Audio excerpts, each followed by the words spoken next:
नैयो न लावे बिमला, मुख से ना बोले हो।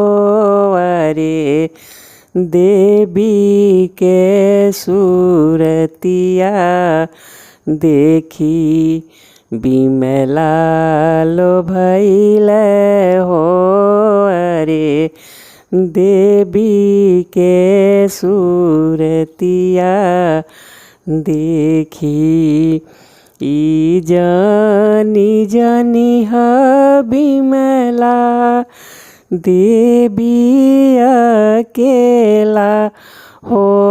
अरे देवी बाड़ी सातो बहिनिया सातो कुआर हो।